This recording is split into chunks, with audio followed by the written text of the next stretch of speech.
सद्गुरु श्री शंकर महाराजाय நமோ நமः. ஆன்மீக அன்பர்கள் அனைவருக்கும் மாதங்கி பாலாஜியின் பணிவான வணக்கங்கள். முந்தைய காணொளியை ரசித்து எனக்கு வாழ்த்துக்களும் ஆசிகளும் தெரிவித்த அனைவருக்கும் என் மனமார்ந்த நன்றிகள். யார் இந்த சங்கர் மகாராஜ்? அவர் எங்கு வாழ்ந்தார்? அவருடைய சமாதி எங்கிருக்கிறது?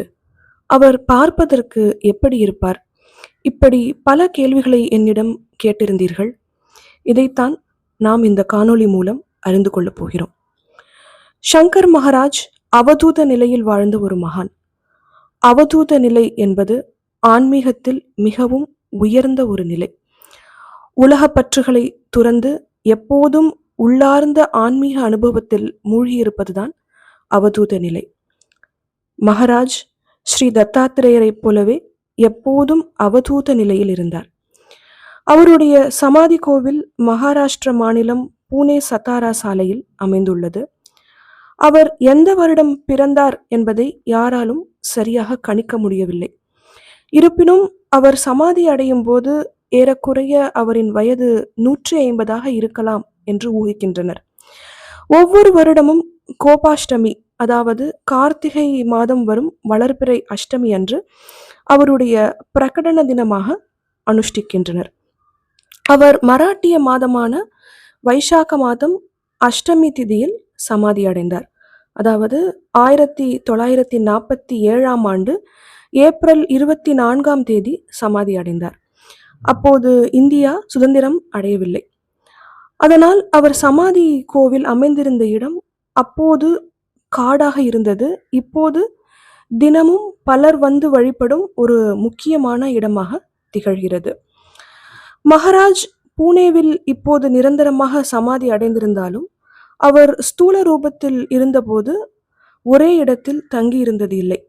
அவர் மகாராஷ்டிர மாநிலத்தில் உள்ள அகமது நகர், அக்லுஜ் என்னும் ஊரில் இருந்த சர்க்கரை ஆலை, மும்பை, சோலாப்பூர், பூனே, நாசிக் போன்ற இடங்களில் தன் பக்தர்களின் வீட்டில் தங்கியிருப்பார். மேலும் தத்தாத்திரேயரின் அவதாரமான நரசிம்ம சரஸ்வதி வாழ்ந்த ஸ்தலங்களான ஔதும்பார், நர்சோபவாடி, கானகாப்பூர் போன்ற இடங்களுக்கும், ரேணுகா தேவியின் இடமான மாகூருக்கும், ஆந்திர மாநிலத்தில் உள்ள ஸ்ரீசைலத்துக்கும் சென்றுள்ளார். இந்தியா மட்டுமல்லாமல் அவர் வெளிநாடுகளுக்கும் சென்றுள்ளார் என்றும் அவர் அங்கு வேறு பெயர்களில் அழைக்கப்பட்டார் என்றும் கூறப்படுகிறது. ஆனால் அத்தகவல்கள் சரியாக நமக்கு கிடைக்கவில்லை. அவர் ஜான் என்றும் சில இஸ்லாமிய தேசங்களில் நூர் முகமது என்றும் அழைக்கப்பட்டார் என்றும் கூறுகின்றனர். இப்போது நான் மகாராஜின் உருவத்தை பற்றி விவரிக்கப் போகிறேன். இந்த காணொளியில் உள்ள உருவத்தை நன்றாக பாருங்கள். இப்போது முடிந்தால் கண்களை மூடிக்கொண்டு சங்கர் மகாராஜை பிரார்த்தனை செய்து கொள்வோம். அந்த உருவத்தையே மனதில் நிறுத்துங்கள். வேறு எதை பற்றியும் சிந்தனை செய்யாமல் நான் கூறுவதை கவனியுங்கள். மகாராஜ் பார்ப்பதற்கு ஒரு ஊனமுற்றவர் போல தோற்றமளிப்பார். அவரை அனைவரும் ஜனக மகாராஜாவின் குருவான அஷ்டவக்ரருடன் ஒப்பிடுவார்கள். மகாராஜின் உருவம் குள்ளமாக இருந்தாலும் ஆஜானுபாகுவாக இருப்பார். அதாவது அவருடைய கைகள் அவருடைய முட்டியை தொடும் அளவுக்கு நீண்டு இருக்கும். அவருடைய கண்கள் மிகவும் தீர்க்கமாகவும் பெரியதாகவும் சித்தர்களுக்கே உரிய ஊடுருவும் பார்வை கொண்டதாக இருக்கும். புகைப்படங்களில் கூட அவருடைய கண்களை நம்மால் தொடர்ந்து பார்க்க முடியாதபடி சக்தி வாய்ந்ததாக இருக்கும். அவர் எப்போதும் தன்னை குழந்தைத்தனமான முகபாவங்களுடன் வெளிக்காட்டிக் கொள்வார். அவர் ஒரே மாதிரியான உடைகளை அணிந்து கொள்ளாமல் பலவிதமான உடைகளை அணிந்து கொண்டிருப்பார். மேலும் அவர் கையில் எப்போதும் ஒரு பிராந்தி பாட்டிலை வைத்துக்கொண்டு குடித்து கொண்டே இருப்பார். அது மட்டுமல்லாமல் அனைவரையும் கெட்ட வார்த்தைகளால் அழைப்பார். இவரை போன்று அக்கல்கோட் மகாராஜும் தன் பக்தர்களை கெட்ட வார்த்தைகள் கொண்டு அழைப்பதை பற்றி கேள்விப்பட்டிருக்கிறோம் அல்லவா? ஏன் இவர்கள் இவ்வாறு கெட்ட வார்த்தைகள் பேசுகிறார்கள் என்று யோசித்து பார்த்தால் இதற்கு பல விளக்கங்கள் அளிக்கலாம். பொதுவாக அனைவரும் கூறுவது என்னவென்றால், குருமார்கள் இவ்வாறு அழைப்பதன் மூலம் நம்மிடம் உள்ள கெட்ட கர்மாக்களை அழிக்கிறார்கள் என்று கூறுவார்கள். கெட்ட கர்மாக்கள் ஒரு சிலரிடம் மட்டும்தான் உள்ளதா என்று யோசித்து பார்த்தால் இல்லை என்றுதான் கூற வேண்டும். நாம் அனைவரும் நல்ல மற்றும் கெட்ட கர்மாக்களின் கலவைதானே. அப்படியானால் அவர்கள் நேரடியாக நம்முடைய கர்மாக்களை அழிக்கவில்லை. அவர்கள் நம்மிடம் இருக்கும் அகம்பாவத்தை மட்டும்தான் அழிக்கிறார்கள். நம்மிடம் உள்ள அகம்பாவம் அழியும் போது நாம் இப்போது செய்யும் கர்மாக்களை சரியாக செய்கிறோம். அதன் விளைவாக நாம் ஏற்கனவே சேர்த்து வைத்திருந்த கர்மாக்களும் அழிகின்றன. இதுதான் அதன் சூட்சமம். மகாராஜுக்கு புகைப்பிடிப்பது என்றால் மிகவும் பிடிக்கும்.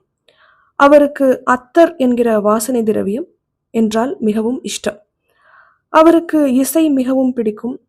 தேநீர், கிச்சடி, வெங்காய பஜ்ஜி போன்ற பதார்த்தங்களை விரும்பி உண்ணுவார். அனைத்தையும் கடந்தவர்களுக்கு உணவு போன்ற சில விஷயங்களில் பற்று இருக்க முடியுமா?